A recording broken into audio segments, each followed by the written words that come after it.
بنو عباس کے بارے میں بھی تفصیل سے بتائیں جیسا کہ بنو امیہ کے بارے میں. بنو عباس کے بارے میں نے وقتاً فوقتاً ڈسکشن کی، ڈیٹیل اس لیے نہیں کی کہ بنو عباس کا جو ایشو ہے نا وہ نبی الاسلام اور صحابہ کے دور کے ساتھ ریلیٹڈ نہیں ہے. بنو عباس کو حکومت ملی ہے نبی صلی اللہ علیہ وآلہ وسلم کی وفات کے آلموسٹ 110-15 سال کے بعد. اس وقت تک تو آلموسٹ سارے صحابہ تو کنفرم فوت ہو چکے تھے. ان کی حکومت 127 ہجری میں آئی ہے اور آخری صحابی 110 ہجری میں فوت ہو گئے. ابو طفیل عامر بن واصلہ رضی اللہ تعالیٰ عنہ شیعان علی میں سے تھے. جنگ جمل صفین نہروان تینوں لڑی ہوئی ہیں انہوں نے. ان کے بعد روئے ارض میں کوئی بندہ صحابی ہونے کا دعویٰ کرے تو محدثین کہتے ہیں وہ کذاب ہے. یہ آخری صحابی جو فوت ہوا ہے حضور کی وفات کے 100 سال کے بعد فوت ہوئے ہیں. وہ 8 سال کی عمر میں حضور کی زیارت کی ہوئی ہے انہوں نے. ابو طفیل عامر بن واصلہ نے انہوں نے کئی حدیثیں مولا علی سے روایت کی ہوئی ہیں. تو یہی آپ کو پتا ہے جب وہ مولا علی جنگ صفین کے موقع پر سنن نسائی الکبریٰ المستدرک للحاکم میں آتا ہے، میں نے کربلا والے ریسرچ پیپر میں بھی ڈالا ہے، کہ مولا علی صحابہ سے کہتے ہیں کہ گواہی دو نا میرے لیے. حضور نے نہیں کہا تھا من کنت مولا فہذا علی مولا؟ تو 12 صحابہ وہاں پہ کھڑے ہوئے گواہی دینے کے لیے. ابو طفیل بن عامر بن واصلہ کہتے ہیں میرے دل میں نا تھوڑی بات آئی کہ یہ بات صحیح ہے کہ نہیں. میں وہاں سے اٹھ کے زید ابن ارقم کے پاس آیا، سینئر صحابی کے پاس. تو انہوں نے کہا کہ اللہ کے نبی جب یہ بات کر رہے تھے میں بھی وہاں پہ غدیر قوم پہ موجود تھا. یہ وہی ابو طفیل عامر بن واصلہ ہے. تو ابو طفیل عامر بن واصلہ فوت ہو گئے. اب 127 ہجری میں بنو عباس ہے. اب بنو عباس کا تعلق چونکہ نبی الاسلام کے مبارک زمانے سے نہیں ہے، صحابہ کے زمانے سے نہیں ہے، تابعین میں بھی ایسا سچ نہیں، تبا تابعین میں مین ان کا رول آیا ہے. تو اس لیے احادیث کی کتابوں میں ان کے بارے میں وہ ڈیٹیلز نہیں ملتی ہیں. باقی اہل بیت کی دشمنی میں بنو امیہ سے 4 ہاتھ آگے تھے. لیکن ایک خوبی تھی، چونکہ یہ اہل البیت میں سے تھے بنو عباس. جو صحیح مسلم میں زید ابن ارقم سے پوچھا گیا کہ آل محمد کون ہے، تو انہوں نے کیا کہا تھا؟ آل علی، آل عباس، آل جعفر اور آل عقیل. تو چونکہ یہ اہل البیت میں سے تھے تو مولا علی کے لیے بہت رسپیکٹ رکھتے تھے. یعنی ممبروں سے وہ سب و شتم کا سلسلہ ختم ہو گیا. شیعان علی کو خوش کرنے کے لیے انہوں نے اس لیول تک اترے کہ انہوں نے سوائے حضرت عثمان اور عمر بن عبدالعزیز کے، اب میں نام نہیں لیتا پھر مسئلہ خراب ہو جائے گا، ان 2 بندوں کو بنو امیہ کے چھوڑ کے بنو امیہ کے جتنے حکمران تھے ان کی قبریں تک اکھاڑ کے انہوں نے ان کی لاش، ایک بندے کی سلامت نکلی تھی سلمان اس کی ہشام بن عبد الملک کی، باقی کسی کی لاش بھی نہیں نکلی. اور ان کی ہڈیاں جو ہے نا انہوں نے نا، اور یہ تو نکل، ان کے بڑے امام نے البدایہ والنہایہ میں تاریخ ابن کثیر میں لکھا ہے، تو یہ تاریخ میں ملے گا نا. وہ ہم نے ایک دفعہ ڈسپلے کرایا تھا کہ کیا نکلا تھا اس میں سے. تو وہ انہوں نے پھر ان کو آگ لگایا اور اس طریقے سے سارا کچھ. یہ بنو عباس نے غصہ اپنا پورا نکالا. غلط ہے، لاش کی تو کافر کی لاش کی بھی توہین نہیں ہونی چاہیے. لیکن نقصان انہوں نے یہ پہنچایا کہ یہ شیعان علی کو اپنے حکومت کی دوام کے لیے یوز کرتے رہے. حضرت علی سے عشق شو کیا، ممبروں سے حضرت علی کی تعریفیں بیان ہوئیں، اور اہل بیت کے اماموں کو، پہلے امام جعفر کو، پھر امام موسیٰ کاظم کو، امام علی رضا کو، تو مامون الرشید جب 3 بر اعظموں کا خلیفہ بن چکا تھا بنو عباس کا، ہارون الرشید کا بیٹا، اس نے تو اپنا ولی عہد بھی نامزد کر دیا تھا، لیکن بعد میں زہر دے کے مروا دیا. جو مشہد میں مزار ہے بہت بڑا امام علی رضا کا، بنو عباس نے سارے اہل البیت کو شہید کیا ہے بعد میں، لیکن ظاہراً وہ ان کا بہت احترام کرتے تھے، ان کو آگے آگے رکھتے تھے ہر مذہبی ایکٹیویٹی میں، تاکہ لوگوں سے ہمدردیاں اپنے حق میں حاصل کریں. اسلام کے لیے بھی نہیں تھے. سب سے بڑی تو انہوں نے فقہ حنفی جو ہمارے اوپر تھوپ دی ہے، یہ بنو عباس نہیں تھوپی ہے. یعنی امام حنیفہ نے زہر کا پیالہ پی لیا اور چیف جسٹس کا عہدہ قبول نہیں کیا، اور ان کے شاگرد نے قاضی ابو یوسف نے وہی عہدہ قبول کر لیا امت کے وسیع تر مفاد میں. پھر ڈنڈے کے زور کے اوپر فقہ حنفی انہوں نے نافذ کیا. حضرت امام مالک کے شولڈر انہوں نے توڑوائے ہیں جب جبری طلاق کے خلاف انہوں نے فتویٰ دیا. بنو عباس نے ہی سب کچھ کیا. تو یہ بھی ایک برا ماضی ہے مسلمانوں کا. ہاں دنیاوی طور پہ بہت فتوحات ہوئی, وہ سب کچھ ہوا, بڑی سلطنت پھیل گئی, سب کچھ تھا, لیکن ہے یہ وہی تھا. لیکن بنو امیہ کا ذکر اس لیے ہوتا ہے کہ اس کے افیکٹی صحابہ ہیں, اور وہ احادیث کی کتابوں میں پٹڑی وہاں سے بدلی ہے, اس لیے ان کو زیادہ ڈسکس کیا جاتا ہے. ویسے تو بنو عباس کے بعد پھر سلطنت عثمانیہ کو بھی ہم ڈسکس کر سکتے ہیں, انہوں نے جو کارنامے کیے ہیں. زیادہ شوق ہے تو آپ ترکی والوں کے اپنے ڈرامے دیکھ لیں, میرا سلطان, میں نے تو نہیں دیکھا ہوا لیکن مجھے پتا ہے اس میں وہ سب کچھ جو بتا رہے ہیں اس سے بھی زیادہ برے حالات تھے. 100 کنیزیں انہوں نے اپنے حرم میں ڈالی ہوئی ہوتی تھی. یہ آج قسم کے لوگ تھے, تو اس لیے چھوڑ دیں. تو اس لیے میں نے ان کو موضوع بحث اس لیے نہیں بنایا زیادہ کہ چونکہ احادیث کی کتابوں میں ذکر نہیں ہے, ڈائریکٹ صحابہ اور تابعین کے یہ اس طریقے سے قاتل نہیں ہے, تبع تابعین سے ان کا قتل و غارت کا سلسلہ شروع ہے. یہ بات حقیقت ہے کہ 500 سال تک یہ تلوار پھر مسلمانوں پہ مسلط رہی ہے ملوکیت کی شکل میں. بنو امیہ سے تو 100 سال کے اندر ہی جان چھوٹ گئی تھی, لیکن یہ تو 500 سال تک حکمران رہے ہیں. لیکن ایٹ لیسٹ ان کے دور میں انہوں نے بغداد سٹی آباد کیا, کیونکہ آپ کو پتا ہے نا خلفائے راشدین کا دارالخلافہ تھا مدینہ, حضرت علی کو مجبوراً کوفے جانا پڑا. اس کے بعد حضرت معاویہ جب حاکم بنے ہیں انہوں نے نہ مدینہ رکھا نہ کوفہ, وہ شام میں دمشق میں انہوں نے دارالخلافہ شفٹ کر لیا. پھر جب بنو عباس بنے تو ظاہر ہے انہوں نے دمشق کو تو نہیں بنانا تھا دارالخلافہ, انہوں نے پھر ایک نیا سٹی آباد کیا بغداد, لیکن رکھا یعنی انہوں نے عراق میں پرشین امپائر والی جگہ پہ اپنا دارالخلافہ. ظاہر ہے وہ بنو امیہ سے نفرت کرتے تھے. پھر بنو امیہ کی حکومت صرف اسپین تک رہی ہے, وہ 800 سال تک, وہ بھی جو کچھ وہاں کارنامے کرتے رہے. آپ کو پتہ کس طرح حکومت ختم ہوئی ہے. باقی پورے مسلم ورلڈ پہ بنو عباس کی حکومت تھی, صرف ایک اسپین والا حصہ جو ہے نا وہ بھی اپنے آپ کو ایک حاکم کے طور پہ کہلاتا تھا, خلیفہ نہیں کہلاتا تھا. خلیفہ وہی کہلاتے تھے جو بنو عباس کے خلفاء تھے. ہارون رشید, مامون الرشید, خلیفہ منصور, معتصم باللہ, یہ سب کے بڑے بڑے جو اتنے حکمران ہیں سب بنو عباس کے ہیں. ان میں بڑی بڑی خوبیاں بھی ہیں اور بڑے بڑے کام بھی پائے ہیں انہوں نے, ٹھیک ہے نا. لیکن ان کے کام اس حوالے سے وہ نہیں ہے, لیکن ان کے دور میں علمی کام, جتنی حدیث کی کتابیں ہیں وہ ان کے ادوار میں مدون ہوئی ہیں, اور فقہ کے کام ہوئے ہیں. ایک علمی دنیا میں ایک بڑی بڑی آپ کو جو یونیورسٹیز ملتی ہیں, بغداد مرکز تھا. جس طرح آج لوگ یورپ امریکہ میں پڑھنے کے لیے جاتے ہیں, دوسرے ملکوں سے لوگ وہاں آتے تھے, وہ کنٹریبیوشن ہے. باقی کے اسلام کے لیے انہوں نے وہی کچھ تھے, بنو امیہ تھے جو سوائے ایک چیز کے کہ حضرت علی سے عقیدت رکھتے تھے, اہل بیت کا بظاہر بہت احترام کرتے تھے, لیکن کسی کو زندہ نہیں چھوڑا. سارے امام اہل بیت کے جتنے تھے وہ انہوں نے ہی قتل کیے ہیں. لیکن پریکٹیکلی یہ لوگ اپنے آپ کو یعنی شیان علی کو یوز کر کے حکومت میں یہ رہے ہیں. بنو امیہ والے کام انہوں نے وہ والے کام نہیں کیے. باقی تو ظاہر ہے حکمران تو حکمران ہوتا ہے. وہی بات ہے کہ پیپلز پارٹی ہو, مسلم لیگ ہو یا پی ٹی آئی ہو, آپ نے تینوں کو چیک کر لیا, تینوں ہی اپنے قریبیوں کو نوازتے ہیں, اپنے وزراء کی جو غلطیاں ان پہ پردہ ڈالتے ہیں, اپنے بڑوں کا جھوٹا دفاع کرتے ہیں. تو یہ آپ کے سامنے ہے نا. یہ والی جو چیزیں یہ کامن ہی ہوتی ہیں برائیاں سب میں. کیا قطر والوں کو چاہیے کہ حضرت عمر کی شہادت سے حضرت حسین کی شہادت تک فلم بنائے؟ یہ کبھی بھی پاسبل نہیں ہوگا. سنی کم از کم حضرت عمر کی شہادت کے بعد فلم نہیں بنا سکتے, اس لیے کسی نے جرت نہیں کی ہے, کیونکہ اس کے بعد پھر سنیت کا مقدمہ کمزور ہونا شروع ہو جائے گا. سنیت کا, انجینئر صاحب کا نہیں. میں اہل سنت کے منہج پہ ہوں, منہج والا سنی ہوں. سنی نہیں ہے.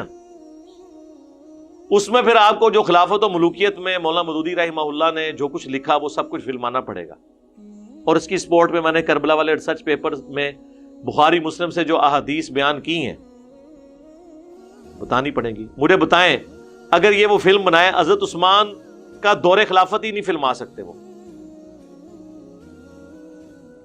پہلے 6 سال فلما سکتے ہیں, آخری 6 سال نہیں فلما سکتے. ہاں ایران والوں نے کیا ہے کہ حضرت عثمان کی خلافت کے آخری 6 سال اور حضرت علی کی خلافت کے 5 سال ان کی شہادت تک, یہ 11 سال انہوں نے شہید کوفہ نام کی ایک فلم بنائی ہے 22/1 میں. مولا علی علیہ السلام لکھیں, شہید کوفہ لکھیں تو وہ فلم کھل جائے گی, جس کے وہ سین وہ ہمارے ہدایہ پورٹل والے کئی ایک ویڈیوز میں, ابو ذر غفاری والی ویڈیو میں بھی وہ کلپ دکھائے گئے ہیں, تو آپ دیکھ لیں. وہ تو پھر، اور اس کے اینڈ پہ انہوں نے سارا بتایا کہ ہم نے یہ تو اہل سنت کی کتابوں سے یہ لیا ہے. ان کو تو چھوڑ دیں، میرے کربلا والے ریسرچ پیپر میں آپ دیکھ لیں کہ حضرت عثمان غنی رضی اللہ تعالیٰ عنہ کے خلاف جو صحابہ کرام شروع میں ہوئے وہ کس وجہ سے ہوئے. یوٹیوب پہ میری ویڈیو ہے حضرت عثمان کی شہادت کے اصلی اسباب. وہ ان کے قریبی رشتہ دار تھے، انہوں نے اپنے ایک بھائی کو، اسے کوفے کا گورنر لگا دیا، ولید بن عقبہ، اور مسلم شریف میں الفاظ ہیں کہ اس نے شراب پی کے نماز پڑھائی. تو اینڈ پہ لوگوں نے، وہ 4 رکعتیں پڑھا دی فجر کی. لوگوں نے کہا یہ کیا نماز پڑھائی؟ اس نے کہا اگر تھوڑی پڑھائی ہے تو میں اور پڑھا دینا. حضرت عثمان تک شکایت پہنچی کہ یہ جو آپ نے تحفہ ہم پہ مسلط کیا ہے نا، سب سے امپورٹنٹ سٹی کے اندر کوفے میں 2 ہی مراکز تھے مسلمانوں کے اس وقت. پھر حجاز مدینے کے بعد رومن امپائر گری ہے تو شام بیت المقدس اور وہ پورا ایریا، اور ادھر پہ پرشین امپائر گری ہے تو کوفہ. حضرت عمر فاروق رضی اللہ تعالیٰ نے اپنے دور میں اسے فوجی چھاونی ڈکلیئر کیا تھا، وہاں کا گورنر لگا دیا. اب لوگ پھر حضرت عثمان کو شکایتیں لکھ رہے ہیں کہ جی یہ تحفہ اپنا واپس بلائیں. بخاری میں بھی بلکہ حضرت عثمان کے چیپٹر میں یہ حدیث موجود ہے کہ لوگ چیما گوئیاں کر رہے ہیں کہ میرا رشتہ دار ہے تو میں اسے کوڑے نہیں لگواؤں گا، تو میں اس طرح نہیں کروں گا، میں اسے چھوڑوں گا نہیں. اور مسلم شریف میں پوری تفصیل موجود ہے. حضرت علی بیٹھے ہیں، حسن ابن علی بیٹھے ہوئے ہیں، اور عبداللہ بن جعفر بیٹھے ہوئے ہیں. حضرت جعفر طیار حضرت علی کے جو بھائی تھے ان کے بیٹے، یعنی حضرت علی کے بھتیجے. انہی سے پھر حضرت علی نے اپنی بیٹی زینب کا بھی نکاح کیا تھا. یہ وہی زینب ہے جنہوں نے یزید کے دربار میں خطبہ دیا تھا. اور یہ 2 بڑے لاڈلے بیٹے ہیں حضرت علی کے، کیونکہ ان کی ماں کے ساتھ حضرت علی نے نکاح کر لیا تھا جب ان کے خاوند فوت ہوئے. حضرت جعفر کی بیوی تھی اسما بنت امیس، وہ شہید ہوئے غزوہ موتا میں. تو حضرت ابوبکر نے ان سے شادی کی، ان سے محمد بن ابی بکر پیدا ہوئے. پھر حضرت ابوبکر فوت ہوئے تو پھر ان سے شادی کر لی حضرت علی نے، تو محمد بن ابی بکر کی پرورش انہوں نے کی. محمد بن ابی بکر، عبداللہ بن جعفر، یہ دونوں اسما بنت امیس کے بیٹے ہیں. ماں دونوں کی کامن ہے، باپ الگ ہے. ایک کا باپ ابوبکر ہے، دوسرے کا حضرت جعفر ہے رضی اللہ عنہما وعلیہم السلام. حضرت عثمان نے کہا کہ علی کوڑے لگاؤ اسے. حضرت علی نے کہا حسن، صحیح مسلم کے الفاظ ہیں، کوڑے لگاؤ. حضرت حسن نے کہا کہ جو اس کی میٹھی کھاتا ہے نا وہی کڑوی بھی چکھے. بڑے سخت الفاظ تھے کہ ہم کیوں لگائیں، یعنی جو میٹھی کھاتا ہے. یعنی حضرت عثمان خود اس طرح کے لوگوں کو گورنر لگاتے ہیں، اور جب ان کو سزا دینے کی باری آئی تو ہمیں آگے کرنے ہیں. تو اس وقت تو قبائلی تعصب تھا، یہ بنو امیہ سے ہیں، ہم بنو ہاشم سے ہیں، تو ہم کیوں دشمنی مول لیں. حضرت حسن نے اپنے باپ کی بات نہیں مانی. اس سے آپ ریونج کا اندازہ لگائیں اس وقت کتنا تھا. پھر عبداللہ سے کہا تو وہ کھڑے ہوئے، انہوں نے 40 کوڑے لگائے اور کہا کہ اللہ کے نبی علیہ السلام 40 لگاتے تھے اور حضرت عمر 80 لگواتے تھے. مجھے دونوں محبوب ہیں لیکن میں 40 پہ اکتفا کرتا ہوں. ویسے میرے صاحب 80 لگوانے چاہیے تھے سب. تو اس طرح کی چیزیں یہ کس طرح فلما سکتا ہے کوئی؟ پھر کہاں تک بات جائے گی؟ حضرت عثمان کا محاصرہ کرنے والے کئی ایسے اصحاب ہیں جو صلح حدیبیہ کے اصحاب ہیں. تبھی تو صحیح بخاری میں آتا ہے 695 نمبر حدیث، جب لوگوں نے آگے پوچھا کہ مدینے پر فتنے کے امام کا قبضہ ہے، ہم نماز ان کے پیچھے پڑھ لیں، تو حضرت عثمان نے کہا نیکی کے کاموں میں ان کا ساتھ دو، برائی میں الگ رہو. تو حضرت عثمان کو پتا تھا یہ مسلمان ہیں جو مسجد نبوی میں قابض ہوئے ہیں اور مجھے معصور کر دیا. تو حضرت عثمان کی شہادت کے اصلی اسباب میری ایک ویڈیو ہے، حضرت عثمان شہید کیوں ہوئے اس نام سے. ڈاکٹر سار کی تصویر لگی ہوئی ہے اس میں، مولانا مودودی کی لگی ہوئی ہے، میری لگی ہوئی ہے، یہ بتانے کے لیے کہ ڈاکٹر سرار صاحب یہ فیلڈ ہی نہیں تھی. انہوں نے خام خواہ مودودی صاحب کے بارے میں سٹیٹمنٹ دے دی کہ انہوں نے خلافت و ملوکیت میں حضرت عثمان کے بارے میں جو کچھ لکھا میں اس سے ایگری نہیں کرتا. تو آپ کے ایگری کرنے سے تاریخ تو نہیں بدل جانی ہے، حدیث کی کتابیں تو نہیں بدل جانی ہیں. اگر کوئی کبوتر آنکھیں بند کر لے تو بلی تو غائب نہیں ہونے کی. ہاں وہ اپنے آپ کو خوش کر لے کہ بلی مجھے نظر نہیں آ رہی. تو اس لیے میرے بھائی یہ فلم نہیں بن سکتی. جو بنائے گا نا اسے وہ رافضی ڈکلیئر کر دیں گے. اس لیے ٹھیک ہے حضرت عثمان کی شہادت تک ہی رکھیں. اس فلم کے اندر بھی انہوں نے کئی ایک سین چھوڑ دیے. مثلا میرے نزدیک سب سے بڑا جو انہوں نے کام ڈالا ہے نا اس فلم میں، حالانکہ میں سب سے زیادہ پروموٹ کر رہا ہوں عمر سیریز کو، غزوہ خیبر انہوں نے فلمایا ہی نہیں ہے. کیا تھا، ایک دو سین ڈال لیتے. اگر خندق میں ابن عبد الود کا قتل حضرت علی کے ہاتھوں انہوں نے دکھا دیا تو خیبر میں مرہب کا قتل دکھا دیتے، 10 منٹ کی ویڈیو ایڈ ہونی تھی. غدیر خم کا خطبہ دکھایا ہی کوئی نہیں.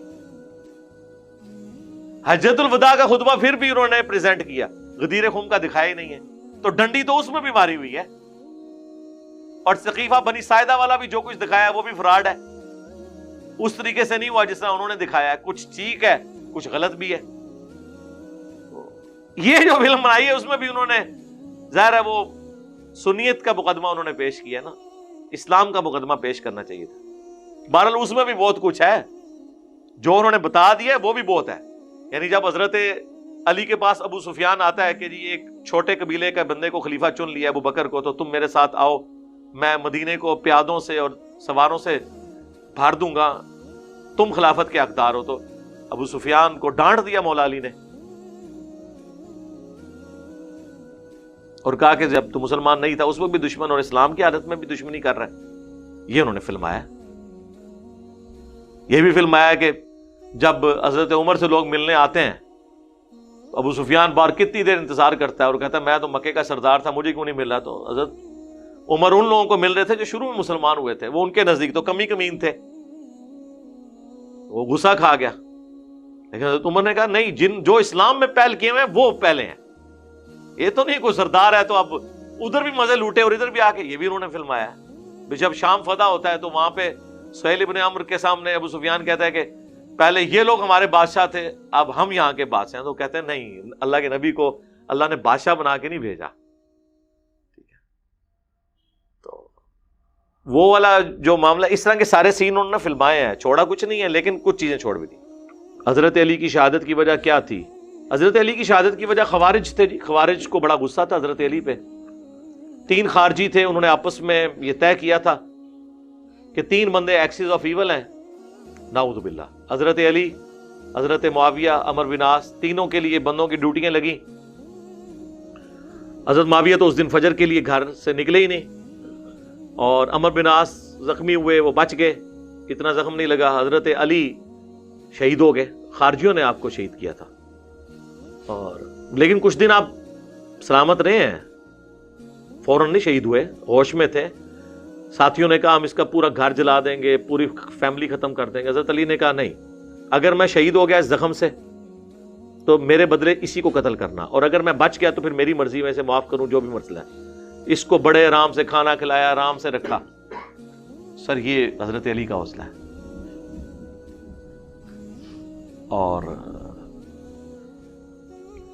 مجموع الزوائد کے اندر المستدرک للحاکم میں یہ حدیث موجود ہے. حضرت علی خطبے میں کہتے ہیں کہ مجھے نبی الاسلام نے فرمایا تھا کہ اے علی، ایک شخص جو ہے وہ تیرے سر کے خون سے تیری داڑھی کو رنگ دے گا. تو حضرت علی نے کہا کہ ایک شخص کھڑا، اس نے کہا حضرت اگر یہی بات ہے تو آپ اپنا کسی کو خلیفہ مقرر کر دیں. انہوں نے کہا میں اپنا خلیفہ کسی کو مقرر نہیں کروں گا، رسول اللہ جس طرح ہمیں چھوڑ کے گئے تھے میں تمہیں ویسے ہی چھوڑ کے جاؤں گا. تو وہ آگے سے بلیک میل کرنے لگا، کہنے لگا حضرت پھر آپ اللہ کو کیا منہ دکھائیں گے؟ انہوں نے کہا کہ میں اللہ سے دعا کرتا ہوں اگر تمہارے حق میں کوئی چیز بہتری ہے تو میرے بعد تمہیں کوئی بہتر حکمران دے دے گا، اور اگر تمہارے لیے شر لکھا ہے تو پھر تو میں تو کچھ نہیں کر سکتا. ٹھیک ہے نا، میں اپنے کندھوں پہ بوجھ نہیں اٹھا سکتا کہ میں کسی کو، یعنی حسن ابن علی کو بھی انہوں نے نہیں بنایا. یہ تو بعد میں حضرت عبداللہ ابن عباس باقی صحابہ نے مشورے سے 6 مہینے کے لیے جو خلیفہ رہے وہ بعد میں، وہ کہتے ہیں حضرت علی نے حسن کو بنا دیا تھا. نہیں، انہوں نے کیوں بنانا تھا، ان کی تو طبیعت نہیں تھی. اور مجموع الزوائد کے اندر یہ حدیث موجود ہے المستدرک للحاکم میں، سنن نسائی الکبریٰ میں، کہ عمار بن یاسر اور حضرت علی تھے، دونوں سوئے ہوئے تھے. حضور دونوں کے پاس آئے، دونوں کے جسموں سے مٹی جھاڑی، بڑے لاڈلے تھے. اور حضرت علی سے کہا اٹھ ابو تراب. ایک تو بخاری مسلم میں ابو تراب والی حدیث ہے نا، یہ بھی ہے ایک آگے والی. اور کہا پھر میں تمہیں 2 بڑے بدبختوں کے بارے میں نہ بتا دوں؟ اگلی امتوں میں سب سے بڑا بدبخت وہ تھا جس نے قوم سمود کی اونٹنی کو قتل کیا، حضرت صالح علیہ السلام کی جو اونٹنی تھی، اور قوم پر عذاب آ گیا.